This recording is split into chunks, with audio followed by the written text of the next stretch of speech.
అయితే దేవుని పరిచర్యలో దేవుని కృపను బట్టి అలాంటి పరిస్థితులు ఏమీ లేని దగ్గర పంపించున్నారు. మాకు మ్యారేజ్ చేసి వివాహం చేసి ఫస్ట్ కనీసం అద్దింట్లో స్థలం కూడా లేదు. అయితే దేవుని కృపను బట్టి దైదైన ప్రాంత స్థలం దేవుడు కార్యాలు చేస్తూ దేవునికి మహిమ. సేవా పరిచర్యలో కన్నీటి పరిస్థితులు ఏంటంటే కొన్ని సందర్భాల్లో కంట్రోల్ బియ్యం తిన్నాం. మేము తింటే గొప్ప సంగతి కాదు, కానీ మా పిల్లలు తింటూ ఉండాలి. వాళ్ళకి పచ్చడితో కూరగాయలు కూర చేసే పరిస్థితి కాదు, పచ్చడి వేసి స్కూల్ క్యారేజ్ పెట్టి పంపించాం. ఇలాంటి పరిస్థితులు ఉన్నాయండి. కొన్ని సంవత్సరాల పాలు కూడా మేము కొనలేని పరిస్థితులు. అయితే ఒకటి ప్రభు కృప అంటే ఏంటంటే ఒక విషయం చెప్పగలను, ఇంతవరకు 20 సంవత్సరాల సేవలో ఎవరిని ఆశించాలి, ఒక్క రూపాయి అడగలేదు. ప్రభు కృప దేవుని మహిమకు చెప్పగలం. చివరికి మా తల్లిదండ్రులు కూడా చెప్పలేదు, మా ఇంట్లో వాళ్ళకు కూడా ఎవరికి సిస్టర్ కానీ మేము చెప్పుకునే పరిస్థితి కాదు. దేవునికి స్తోత్రం. అయితే మనం ఇక్కడ పరిచర్య అనేదండి దేవుని ఏర్పాటు, దేవుని పరిచారకులు అంటే దేవుని సేవలో రక్షించబడిన విశ్వాసులంగా పరిచర్య చేస్తున్నప్పుడు చాలా గొప్పది. కాబట్టి ఈ ఆధిక్యత మరి వాస్తవానికి ప్రైమ్ మినిస్టర్ గారికి లేదు, లోకంలో రాజులకు లేదు. బైబిల్ ప్రకారం వాక్యానుసారంగా ఇటు ఆధిక్యత దేవుని బిడ్డలు మనందరికీ ప్రభు ఇచ్చాడు. ప్రభుకి స్తోత్రం. అయితే ఇక్కడ ఈ వచ్చులో మనం చూస్తామంటే దేవుడు ఏర్పరచుకున్నాడు కదండి 3 సంగతులు. ఒకటి మనం చూస్తాం పరిచారకులు అంటే ధూపము వేయుచుంటకు అని మనం చూస్తున్నాం. ఈ ఏర్పాటు ఎప్పుడు ఏర్పాటు చేసుకున్నాడంటే పరిశుద్ధ గ్రంథంలో ఎఫెసీ పత్రికలో రాయడం 1:6 జగత్తు పునాది వేయక మునిపే ఏర్పాటు చేసుకున్నాడు. రెండవది పరిశుద్ధ గ్రంథంలో మనం చూస్తే ఇర్మియా గ్రంథం 1:4 తల్లి గర్భములో రూపింపబడక మునిపే ఏర్పాటు చేసుకున్నాడు. మూడవ సంగతి రోమిలకు రాసిన పత్రిక 8:29 ఆయన ముందుగా నిర్ణయించాడు లేదా ముందుగా ఏర్పాటు చేసుకున్నాడు. ఒకటి జగత్ పునాది వేయక మునుపు, రెండవది తల్లి గర్భములో రూపింపబడక మునుపు, మూడవది ముందుగా దేవుడు మనల్ని ఏర్పాటు చేసుకున్నాడు. అయితే ఇక్కడ దేవుడు ఏర్పరచుకున్నాడు కదండి. మరి ఈ దేవుడు ఏర్పరచుకుంది ఇక్కడ మనకు కనబడుతున్న విషయాలు మనం చూస్తే దేవుని యొక్క పరిచర్య ఎలాంటిది, మరి దేవుని పరిచర్య ఎలాంటి పరిచర్య, ఎలా పరిచర్య చేయాలి ఇక్కడ మనం గమనించినప్పుడు దేవుని వాక్యంలో ఈ విషయాలు మనం గమనిస్తే ధూపము వేయిచుంటకు అని రాయబడింది. ఒకటి ధూపము వేయిచుంటకు, రెండవది ఆయన సన్నిధిలో నిలుచుటకు, రెండవది దేవుని సన్నిధిలో మనం నిలబడటానికి, మూడవది ఆయన పరిచర్య చేయడానికి అని రాయబడింది. 3 విషయాలు మనకు కనబడుతున్నాయి. ఈ 3 కొరకు దేవుడు మరి ఏర్పరచుకున్నట్లు మనం చూస్తున్నాం. హిజ్కియా రాజు గారు ఆయన ప్రోత్సహిస్తున్నాడు, అక్కడ లేవీలను ప్రోత్సహిస్తున్నాడు. అయితే ఈ భాగంలో ఈ యొక్క పరిచర్య ఎలాంటి పరిచర్యగా అని చూస్తే దేవుని వాక్యంలో అపోస్తుల కార్యములు 20వ అధ్యాయం, దయచేసి ఒక్కరి చదవండి. అపోస్తుల కార్యములు 20వ అధ్యాయం 24వ వచనం, 20వ అధ్యాయం 24వ వచనం. పరిచర్య ఎలాంటి పరిచర్య తీసిన వారు చదవండి. అయితే చదవండి. కృపా సువార్తను గురించి సాక్ష్యమిచ్చుట యందు నా పరుగును చాలండి, కావలసిన పదం వచ్చింది. ప్రభువైన యేసు వలన పొందిన పరిచర్య. అంటే ఈ పరిచర్య ఎలాంటిదంటే ప్రభువైన యేసుక్రీస్తు వలన మనము పొందుకున్నాం. పాత నిబంధనలో లేవీలకు దేవుడు అనుగ్రహించినాడు 12 గోత్రాల్లో ఒక గోత్రం. ఇప్పుడు నూతన నిబంధనలకు వచ్చినాక రక్షించబడిన వారికి, దేవుని సేవ చేసే వారికి, విశ్వాసులు పరిచర్య చేసే మనందరికీ కూడా మరి దేవుడు పరిచర్యను మనకు అనుగ్రహిస్తాడు. అందుకే ప్రభువు వలన పొందిన పరిచర్య అండి, ప్రభువు వలన పొందిన పరిచర్య. 1 కొరింథీ 11:10 పౌలు గారు అంటే నేను పొందినది ప్రభువు వలన పొందితిని. ప్రభువు వలన పౌలు గారు పొందుకొని ఆ పరిచర్యను తర్వాత ఎవరికి అప్పగించినంటే ఆయన వృద్ధాప్యం తదనంతరము మరి తిమోతికి అంటారు, నీకు అప్పగించబడిన పరిచర్య అంటాడు. తిమోతికి అప్పగించబడతా వచ్చింది పరిచర్య పౌలు గారి అనంతరం. కాబట్టి ఇక్కడ మనము అంటే పరిచర్య అనేది ప్రభువు వలన పొందుకోవడం అండి. అందుకే మనము దేవుడు మనకు అనుగ్రహించాలి. అంటే దేవుని సన్నిధిలో మేము గురుజాలు ఉన్నప్పుడు కూడా, స్థానిక మందులు కూడా, విశ్వాసం ఉన్నప్పుడు కానీ పరిచర్యకు వచ్చినప్పుడు కూడా అక్కడ వాస్తవానికి చాలా సిగ్గు బిడియం విశ్వాసం ఉన్నప్పుడు మందిరంగా. అయితే స్థానిక దేవుని సేవకులు ప్రోత్సహించేవారు. ఎప్పుడు కూడా నాకు తెలిసి నేను ఎప్పుడు కూడా పరిచర్యను అడగటాలు అలాంటి ఎప్పుడు కూడా నాకు లేదండి. దేవుని సేవకులు, దైవజనులు, పెద్దవారు వారు పలానా పరిచర్య చేయమంటే లేదా పాడమంటే అంతేం రాదనుకోండి. అయితే వాళ్ళు చెప్పింది మాత్రమే చేయటం ఇప్పటి వరకు ఎప్పుడు కూడా దేవుని సేవకులు వారు ఏదైతే చెప్తే అంతేగాని కొన్ని సందర్భాల్లో మేము గురుజాల ప్రాంతం వెళ్ళినప్పుడు కొన్ని సందర్భ పరిస్థితులు బట్టి ఏ పరిచర్య లేనిపోయినప్పుడు కూడా ప్రభువుకు స్తోత్రం అలాగే. కనుక దేవుని కృప ఏంటంటే మనకు మనుషుల ద్వారా అప్పగించడం కాదు, కానీ అంటే దేవుడు అప్పగించిన పరిచర్య అండి, చాలా గొప్పది. దేవుడు అప్పగించ, అందుకే పౌలు గారు అంటారు పొందిన పరిచర్యది ప్రభువు వలన పొందిన పరిచర్య. అంటే ఇది పరిచర్య ప్రభువు వలన పొందుకునే పరిచర్య అండి. దీన్ని మనం ఎక్కువ వివరించాము, ప్రార్థనకు వెళ్తాం. రెండవది మనం చూస్తే పరిశుద్ధ గ్రంథంలో రాయబడిన మాట చూస్తే రెండవది ఆ పరిచర్య 2 కొరింథీ 5:18 రాయబడింది. ఆ సమాధాన లేదా అసమాధానం కాదండి, ఆ గ్యాప్ ఇచ్చి సమాధాన పరిచర్య అంటే సమాధానకరమైన పరిచర్య. అంటే ఇది రెండవది 2 కొరింథీ 5:18 ప్రకారము సమాధానకరమైన పరిచర్యను దేవుడు మనకు అప్పగించినాడు. ఒకటి ప్రభు వలన పొందిన పరిచర్య, రెండవది సమాధానకరమైన పరిచర్య. ఈ లోకంలో మనం చూసినప్పుడు ఎంతో అసమాధాన పరిస్థితులు ఎన్నో అనుమతించబడుతున్నాయి, మనం చూస్తూ ఉన్నామండి. చాలా బాధ కలుగుతుంది. ఎందుకు అన్నగారు చెప్పినట్టు కూడా పాట పాడిన ఇట్లా విధానంగా చూస్తే కొన్ని సందర్భాల్లో బాధపడుతూ ఉంటారు, నిజంగా కన్నీరు కూడా వస్తుంది. ఏంటి పరిస్థితులు, ఆ పరిస్థితులు మనకు గురించి వేరే వాళ్ళు అంటుంటారు, మేము పలానా హెబ్రోను సంఘంలో సేవ చేస్తున్నామంటే, లేదా హెబ్రోన్లో సేవకులు పరిచయం చేస్తున్నామంటే వాళ్ళంటే వెంటనే ఇప్పుడు హెబ్రోన్లో ఇట్లా ఉన్నాయి కదా, ఇలాగ ఉన్నాయి కదా అంటుంటారు, గొడవలు ఇలాగ. అంటే బాధ అనిపిస్తుంది.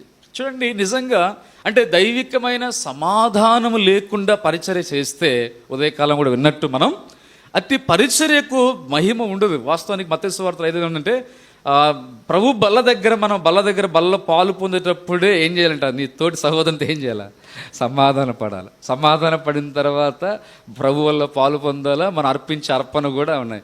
నేను కొన్ని సందర్భాలు చూసాను, మందిరం పేరు అవసరం లేదు కానీ పెద్ద మందిరాన్ని పిలపడుతుంది. అక్కడికి ఒక రోజు పరిచర్యకి అక్కడుంటే విశ్వాసులు ఎట్లా ఉన్నారంటే పరిస్థితి, ప్రభు బల్లని కొంచెం కూడా భయం లేకుండా అట్లా ఇట్లా ఏదో వాటర్లో హోటల్లో సర్వింగ్ చేసినట్టుగా ప్రభు బల్ల చేస్తున్నారు. చాలా విచారకరమైనది. బల్ల పట్టుకోవడానికి భయం అనిపిస్తుంది.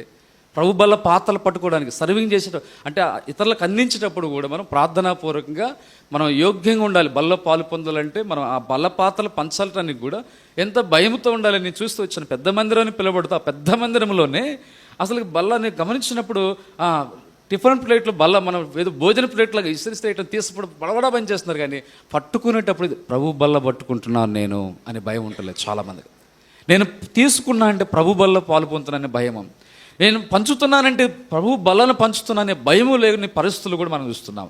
కాబట్టి అసమాధాన పరిస్థితులు, భయం లేని పరిస్థితులు మనము చూస్తున్నాం. ఇలాంటి పరిస్థితులు బట్టండి దేవునికి మహిమ కలగని పరిస్థితులు.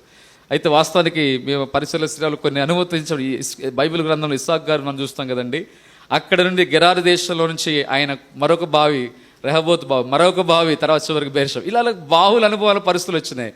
పరిచయలో కూడా ఎన్నో సందర్భాలు ఉచితంగా అన్న కూడా తెలుసు, ఆ ప్రాంతాల్లో ఏమీ చేయకపోయినప్పుడు ఉచితార్థంగా నేరమోపి కొన్ని వాదనలు పరిస్థితి వచ్చిన మేము మౌనంగా ఉండేవాళ్ళం. అవసరమైతే అక్కడి నుంచి మరొక స్థలానికి వెళ్ళిపోయాం. ఎందుకంటే అసమాధానముగా చేసే పరిచర్యకి ఎప్పుడు కూడా దేవునికి మహిమ రాదు.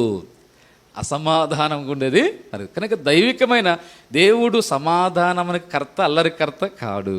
అదే సమయంలో దేవుని రాజ్యము నీతి సమాధానం కదండి, భోజనం కాదు పానము కాదు, ఏంటంట నీతి సమాధానము పరిశుద్ధాత్మలందలి ఆనందమైనది. కాబట్టి దేవుని ప్రజలకు మనము పరిచర్య అనేది సమాధానకరమైన పరిచర్యని మనం చూస్తాం. రెండవది.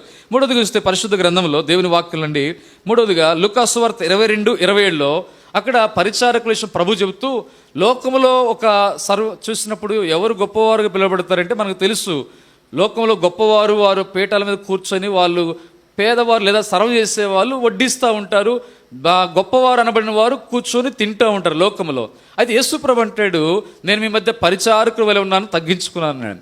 అంటే ఇప్పుడు ఇక్కడ ఎవరు అని మన విషయం వస్తే ఎలా పరిచర్య అంటే తను తగ్గించుకొని పరిచర్య చేసేవారు గొప్పవారు. అంటే మూడోది పరిశుద్ధ గ్రంథం ఎలా రాబడింది అంటే మూడోదిగా తగ్గింపుతో కూడిన పరిచర్య. ఇది శిష్యులకు చెప్తూ వచ్చారు. కనుక మీరు తగ్గించుకొని పరిచర్య చేయండి అన్నాడు. లోకస్తులకు కాదు, కానీ మనం దేవుని బిడ్డలంగా తగ్గించుకొని పరిచర్య చేస్తే అదే లోకానికి దేవుని బిడ్డలకు డిఫరెంట్. అదే కనుక మనం తగ్గించుకొని పరిచర్య చేసినప్పుడు వారు గొప్పవారుగా ఎంచబడతారు. అంటే మనం పరిచారకులమై ఉండాలండి. అంటే మూడోది తగ్గింపుతో కూడిన పరిచర్య అండి. మూడోది. నాలుగోది పరిశుద్ధ గ్రంథం చూస్తే 2 కొరింథీ 3:8 రాయబడి ఆత్మ సంబంధమైన పరిచర్య. నాలుగోది ఎలాంటిదంటే ఇది ఆత్మ సంబంధమైన పరిచర్య. కనుక దేవుడు మనకిచ్చినది, దేవుడు ఆత్మస్వరూపైనడు. ఆయన మనం తన ప్రజలంగా మనము ఆత్మతో కూడిన ఆత్మ సంబంధమైన పరిచర్య. ఈ లోకంలో ఎన్నో రకాల పరిచర్యలు ఉన్నాయండి. శరీర సంబంధ పరిచర్యలు ఉన్నాయి, ప్రకృతి సంబంధ పరిచర్యలు ఉన్నాయి, దెయ్యాల పరిచర్యలు కూడా ఉన్నాయి కదా, సాతాను పరిచర్యలు కూడా ఉన్నాయి ఈ లోకంలో. కానీ అయితే దేవుని పరిచర్య అనేది మనం చూస్తే ఇది ఎలాంటిదంటే ఆత్మ సంబంధమైంది. నాలుగోదిగా మనం ఐదోదిగా మనం చూస్తే ఇక్కడ పరిశుద్ధ గ్రంథంలో దేవుని వాక్యం రాయబడింది. ఏవేలు గ్రంథంలో రాయబడి ఉంటుందండి. 1:13 రాయబడింది. 2:17 బలిపీఠం యొద్ద పరిచర్య చేయువ యాజకులు అని రాయబడింది. అంటే బలిపీఠం దగ్గర పరిచర్య చేసేవాళ్ళు. ఏవేలు 1:13, ఏవేలు 2:17 అంటే దేవుని బలిపీఠం దగ్గర పరిచర్య చేసేవారు అని రాబడింది. యాజకులు పరిచర్య, దేవుని ప్రజలంగా మనము మరి పరిచర్య చేస్తారు. ఈ పరిచర్య బలిపీఠం దగ్గర అది ఎలాంటిదంటే 2:12 ఉంటుంది. ఇప్పుడైనా మీరు ఉపవాసం ఉండి కన్నీరు విడుచు దుఃఖించు మనపూర్వకంగా తిరిగి నా యొద్దకు రండి. ఇదే యెహోవా వాక్కు. అంటే ఉపవాస ప్రార్థనలతో, కాబట్టి అక్కడ మనము దేవుని సన్నిధిలో బలిపీఠం దగ్గర అక్కడ యాజకులు కన్నీరు విడుచు బలిపీఠం దగ్గర వారు మరి ఎంతో విరిగి నలిగిన హృదయంతో లేదా రోదనంతో రోధిస్తూ, వారు రోధించేవారుగా మరి వస్త్రములు ధరించిన వారే, ఆ గోనెపట్టు ధరించిన వారే రోధించుతూ వారు పరిచర్య చేస్తున్నారు. అంటే ఇది కన్నీళ్లతో కూడిన రోదనతో కూడిన పరిచర్య అండి. ಇದನ್ನೆಲ್ಲ మనము అలాంటి దేవుని బిడ్డలంగా ఈ యొక్క పరిచర్య మనకు ఎంతో అవసరమైంది. యాజకులు కన్నీరు విడుస్తున్నారంట, దేవుని ప్రజలు కన్నీరు విడుస్తున్నారు. అంటే భారముతో కన్నీళ్లతో కూడిన పరిచర్య అది చాలా ప్రాముఖ్యమైనది. మనం దైవజనుల గురించి వింటున్నాం. భక్సింగ్ గారు అనేక దైవజనులు వాళ్ళు కన్నీటి ప్రార్థనలు గుండా అనుభవాలు కలిగి ఉన్నారు. కాబట్టి ఈ దినాల్లో మనము ఈ కన్నీటి ప్రార్థన అనేది, భారం అనేది చాలా తగ్గిపోతూ ఉంది. కనుక మనం దేవుని వాక్యం కన్నీటితో కూడిన బలిపీఠం దగ్గర రోధించే పరిచర్య. ఇలాప ప్రవక్త అని పిలుస్తారు కదండి. ఎవరిని ఆయన పిలుస్తారండి? ఇలాప ప్రవక్త అంటారు. ఎవరిని? బైబిల్లో ఇర్మియా గారిని. ఇర్మియా గారి నుంచి ఆయన పేరు, మరొక పేరు ఏమంటారు? విలాప ప్రవక్త, అంటే విలపించేవాడు. అందుకే విలాప వాక్యం ఇర్మియా గ్రంథము, తర్వాత మనకు విలాప అంటే విలపించాడు. అందుకే నా జనులు అతులైన వారి కొరకు నా కళ్ళు కన్నీళ్ళ ఓటుగాను తల జలమయముగాను ఉందంటాడు. అంటే కన్నీళ్ళతో కూడిన అటువంటి ప్రార్థనా జీవితం. కనుక మనము ఒకటి పరిచర్య మనం చూసినప్పుడు యేసు ప్రభు వలన పొందిన పరిచర్య, రెండవది సమాధానంతో కూడిన పరిచర్య, మూడవది తగ్గింపుతో కూడిన పరిచర్య, నాలుగవది ఆత్మ సంబంధమైనది, ఐదవది బలిపీఠం దగ్గర విరిగిన రోదనతో కన్నీళ్లతో చేసే పరిచర్య. అయితే ఇక్కడ మనము ఈ పరిచర్య కొరకు దేవుడు ప్రభువు మనల్ని ఏర్పాటు చేసుకున్నాడు. ఇక్కడ ఆయన మనల్ని ఏర్పాటు చేసుకున్నాడు. ఈ ఏర్పాటు చేసుకున్న 11వ వచనంలో చూడండి, దయచేసి చదవండి. 11వ వచనంలో 29:11 నా కుమారులారా తనకు పరిచారకులై ఉండి ధూపము. రైట్, ఈ వచనంలో 3 విషయాలు మనకు కనబడుతున్నాయండి. ఒకటి, ధూపం వేయడానికి, అంటే పరిచర్య చేసేవాళ్ళు దేవుని దాసులంగా మనము, దేవుని పరిచారకులైన మనము ఒకటి ధూపం వేయటానికని దేవుని వాక్యం మనకు జ్ఞాపకం చేస్తాం. ధూపం అంటే 141 కీర్తన 2 రాయబడింది. ఏం రాయబడింది? నా ప్రార్థన ధూపం వలన నేను చేతులెత్తుట సాయంకాలము నైవేద్యం వలన నీ దృష్టికి అంగీకారం అవునుగాక. అలాగే మనం అంటే ధూపం అనే మాట ప్రకటన గ్రంథము 8:4 అక్కడేం రాబడిందంటే పరిశుద్ధుల ప్రార్థనలు దేవదూతల చేతిలో కలుపు ధూప ద్రవ్యములతో కలపబడి అవి పైకి వెళ్తున్నాయి. ధూప ద్రవ్యములతో ఆ ధూపము పరిశుద్ధుల ప్రార్థనలతో కలిసి వెళ్తున్నాయి. అక్కడ మనం చూస్తున్నాం దేవదూత. అక్కడ ఏ దేవదూత అండి అంటే మనకు బైబిల్లో ఇద్దరు దేవదూతలు ముఖ్యంగా కనబడతారు. శుభవార్తలు చెప్పే దేవదూత గాబ్రియేలు, యుద్ధాలు చేసే దేవదూత మిఖాయేలు. కానీ ఇక్కడ ప్రకటన గ్రంథం 8:4 మన ప్రార్థనలు తీసుకుపోయే దూత రఫాయేల్. ఏల్ అంటే ఎబ్రీ పదం, అది దేవుడు. బేత్ ఏల్ అంటారు, అంటే ఏల్ అంటే దేవుడు, బేత్ అంటే ఇల్లు, దేవుని ఇల్లు, దేవుని మందిరం. అట్లానే రఫాయేల్, గాబ్రియేల్, మిఖాయేల్, రఫాయేల్. అంటే ఈ రఫాయేల్ యొక్క దేవుని దూత పని ఏంటంటే పరిశుద్ధులు మన దేవుని బిడ్డల ప్రార్థనలు అవి పరలోకానికి ధూపద్రవ్యములతో కలిపి పరిశుద్ధుల ప్రార్థనలు అవి ధూపంగా వెళ్తున్నాయి. అందుకే దేవుని ప్రజలు మనము ధూపము వేసేది. కనుక మనం ఈ ధూపం వేయటానికి సాహసించాడు ఒక రాజు. అది ఎవరి పని అంటే పాత నిబంధనలో యాజకుల పనే. కానీ తాను ధూపం వేయటానికి సాహసించి బలిపీఠం ఎక్కాడు. ఎవరండి రాజుగారి పేరు? ఉజ్జియా సాహసించి ఎక్కినాడు ఆ టైంలో ధూపం వేయడానికి. కానీ అది ఎవరి పని? యాజకులు వచ్చి, అయ్యా మీరు రాజుగారు ఓకే, మీరు రాజుగా పరిపాలన చేయండి, మీకు ఘనత ఉంది రాజుగారు ఓకే, కానీ పరిచర్య మాత్రము అక్కడ యాజకత్వం లేదా ధూపం వేసేది యాజకుల పని. ధైర్యగల యాజకులు చెప్తూ వచ్చినారు, వినలేదు. చివరికి ఆయన మనకు తెలుసు ఆయన దేవునికి శిక్ష వచ్చినట్లు మళ్ళీ అక్కడ నుంచి భయపడి బయటికి వెళ్ళిపోతాడు. చూడండి, గమనించు. అంటే పాత నిబంధనలో ధూపం అలాగా లేదా బలిపీఠం దగ్గర పరిచర్య. కానీ కొత్త నిబంధనలో దేవుడు తన కృపను బట్టి దేవుని సేవకులుగా తర్వాత రక్షించబడి పరిచర్య చేసే వారికి మనకు దేవుడి భాగ్యం కృప ఇచ్చినాడు. అయితే ఇక్కడ మనము ధూపము వేసే వారముగా, ప్రార్థననే ధూపము, ప్రార్థన ధూపము. మనం ఒకటి ప్రార్థించేవారు. అందుకే మనము మన ఆత్మీయ జీవితాల్లో మనము మన ఆత్మీయ కొరకై, సంగమ కొరకై, నశించిపోతున్న ఆత్మల కొరకు, పరిచర్య కొరకండి మనము ఈ దినాల్లో ధూపం వేసే వారంగా ఉండాలి. దేవుడు మనల్ని ఏర్పాటు చేస్తుంది. ఎందుకంటే ఒకటి ధూపం వేసేవారు. ఎప్పుడు దాకా మనం అంటే మనం జీవిత కాలం అంతా కూడా మనము ధూపం వేసేవారు. ప్రార్థననే ధూపము. ఈ ప్రార్థన ధూపం మనకు చాలా తక్కువైపోతుంది. మన సహవాసులు విచారకరం, బాధాకరం ఏంటంటే ఇందా ఉదయ అన్న కూడా చెప్పారు. కాబట్టి వేరే డినామినేషన్ చక్కగా ఇందాక ప్రార్థన వేస్తూ వచ్చారు. అంటే వాక్యము చాలామంది ఇతర డినామినేషన్ చక్కగా ఇప్పుడు భౌతికంగా అభివృద్ధి చెందుతున్నాయని, చాలా అభివృద్ధి చెందుతున్నాయి, చాలా బలపరచబడుతున్నాయి.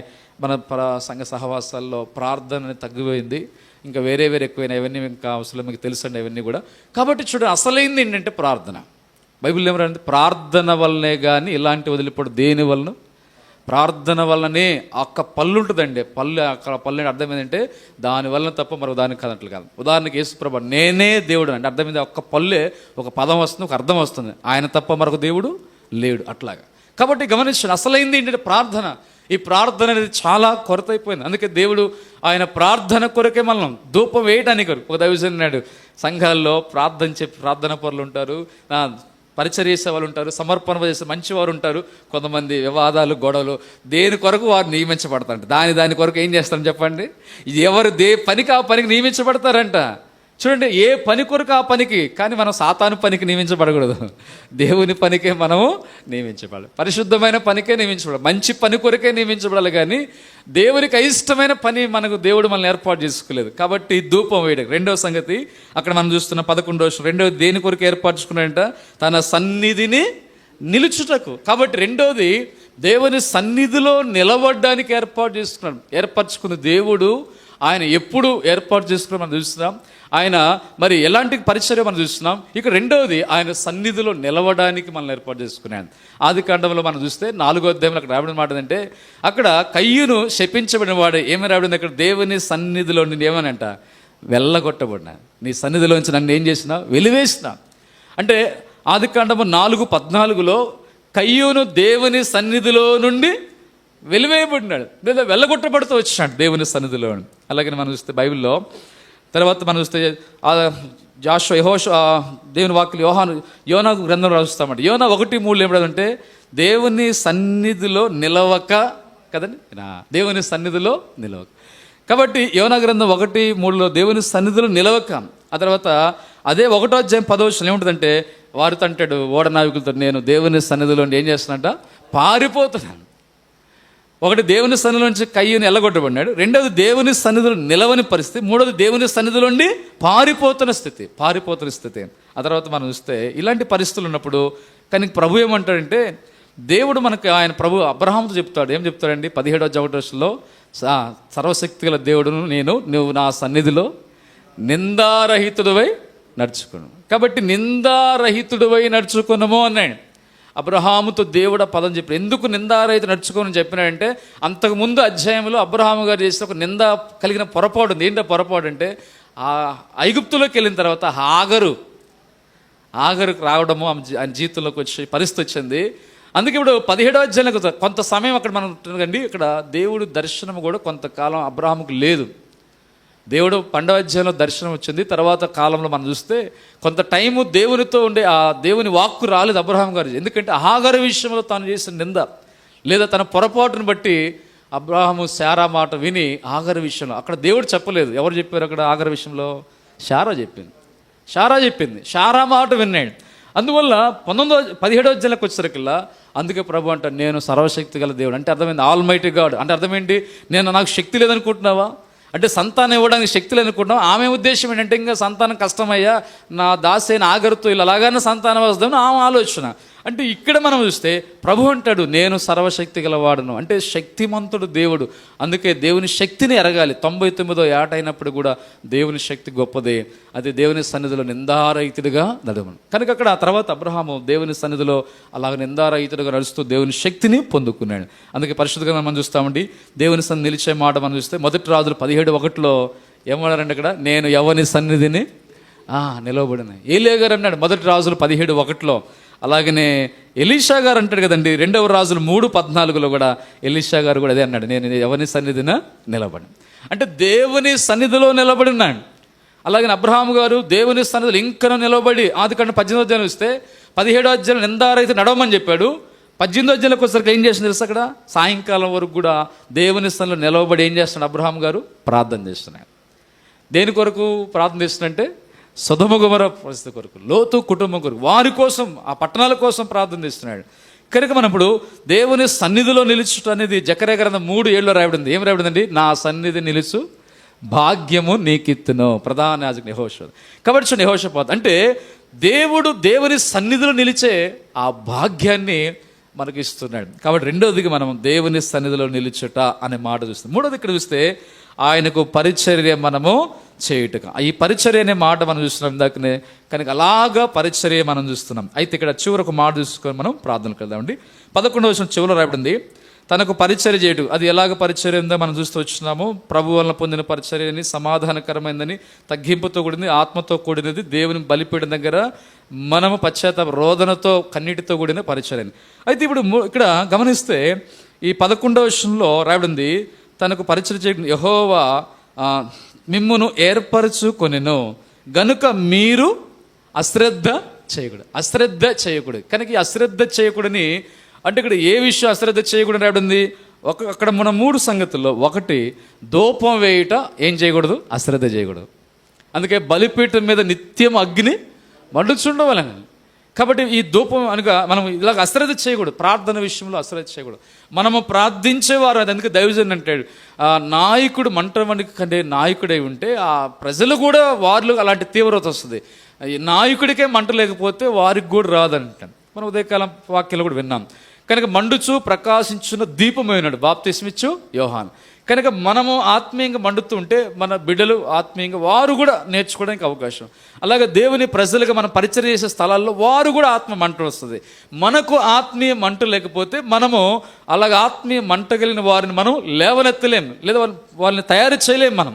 కాబట్టి దేవుని అసలు మనం ప్రార్థన విషయం అశ్రద్ధ అనేది చేయకూడదు. సమూయేలు భక్తులకు ప్రార్థన చేయటం, మీ నిమిత్తం ప్రార్థన చేయకపోతే నేను యెహోవా దృష్టికి పాపం చేసినాడు. కాబట్టి మనం ముందుకెళ్తే టైం ఉంది కనుక ఇక్కడ మనం ధూపం విషయంలో అశ్రద్ధ చేయకూడదు. రెండవది, ఆయన సన్నిధిలో నిలిచేది కూడా అశ్రద్ధ చేయకూడదు. ఆయన సన్నిధిలో మనం నిలబడడం, దేవుని సన్నిధిలో మనం నడవడం, దేవుని సన్నిధిలో నిలిచి ఉండటం కూడా దేవుని సన్నిధి కలిగి ఉంటాం అశ్రద్ధ. మూడవది, అక్కడ ఆయన పరిచర్య చేయటముకు మనము అశ్రద్ధ చేయకూడదు కదా. ఈ విషయాలు అంటాడు, అశ్రద్ధ చేయకుడే. పరిచర్య విషయంలో కూడా మీరు అశ్రద్ధ.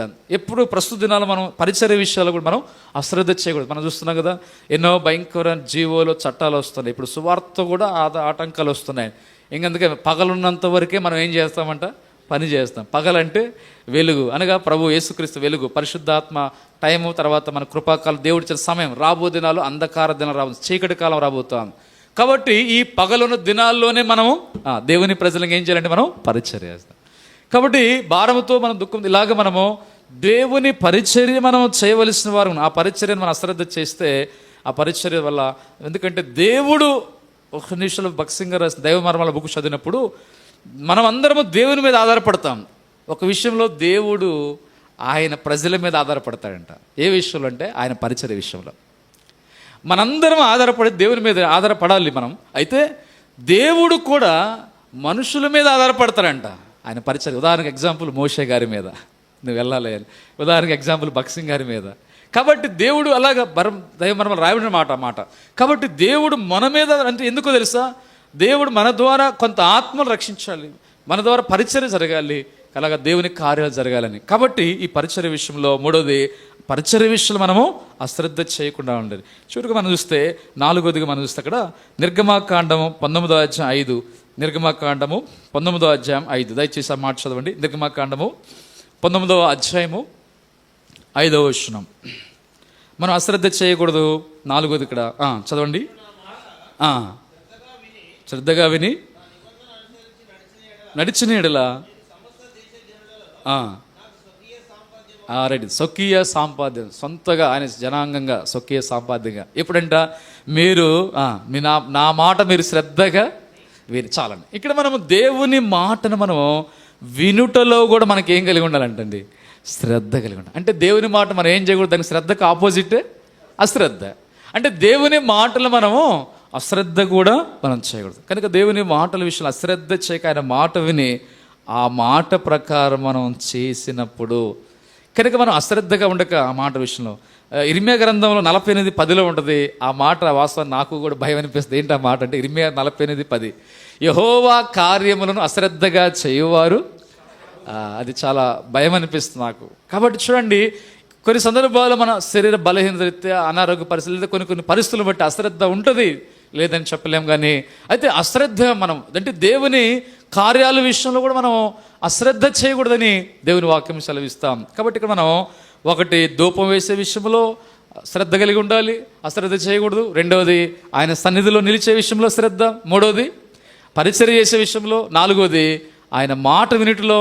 ఐదవది, దేవుని కార్యాల విషయం. ఇవి 5 విషయాలు కూడా మనం ఎలాగుంటే అశ్రద్ధ మనము చేయక శ్రద్ధగా మనం చేసినప్పుడు మన దేవుడు దానికి ప్రతిఫలం ఇస్తాడు. ఆయన స్వకీయ సాంపద్యంగా ఆయన కార్యాలు చూస్తాం. ముగింపులో అండి, ఒక సందర్భంలో ఒక దైవజను గురించి ఉన్నాం. ఆ దేవుని దాసులు చాలా మంచి దేవుని దాసులు, దైవదాసులు, మంచి పరిచారకు, మంచి సాక్ష్యం గల దేవుని దాసులు.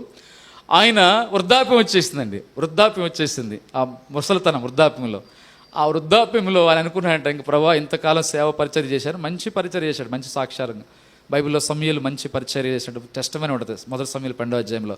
అట్లనే ఈ దైవజను అన్నాడు, ఇంక వృద్ధాప్యం వచ్చింది ప్రభా, నేను సేవ చేయలేనన్నా, నాకు రిటైర్మెంట్ కావాలి, విశ్రాంతి తీసుకుంటా, ప్రార్థన చేసుకుంటా అనుకుంటా, ఇంక నేను సేవ పరిచర్యకి వెళ్ళలేనా, ఇంట్లో ఉండి ప్రార్థన చేసుకోవడానికి నీ రాజ్యం సిద్ధపడతానయ్యా అన్నాడు.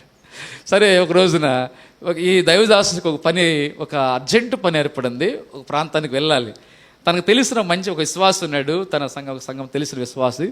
దానిలో ఇలాంటి వాహనాలు లేవు. అప్పుడు వెళ్ళి రైతు దగ్గరికి, ఆ విశ్వాస దగ్గరికి వెళ్ళండి, అయ్యా బ్రదరు, ఇక్కడ ఒక ప్రాంతానికి అర్జెంటు పని వెళ్ళాలి, దయచేసి మీకు ఒక బండి ఉంది కదా, ఆ బండి, ఆ ఎడ్ల బండి కడితే కొంచెం వెళ్ళొద్దామయ్యా, వెళ్ళొద్దామా, అర్జెంటు పని, చాలా ప్రాముఖ్యమైన పని ఉంది అన్నాడంటే దేవుని సేవకులు.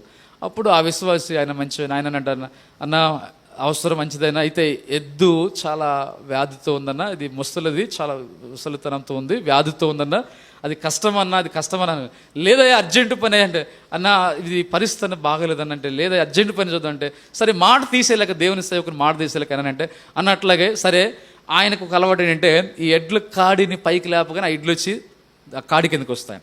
వాస్తవానికి మేము రైతు కుటుంబంలో కాబట్టి మా నాన్నగారు మేము కోడలు ఎడ్లు పని చేస్తామండి, బండి కొడుతూ అట్లా నాన్నగారు ఆ కాడి పైకెత్తగా ఎడ్డు వచ్చి అదే కిందకు వచ్చి వేసేసుకుంటుంది, కాడి కిందకు వస్తుంది.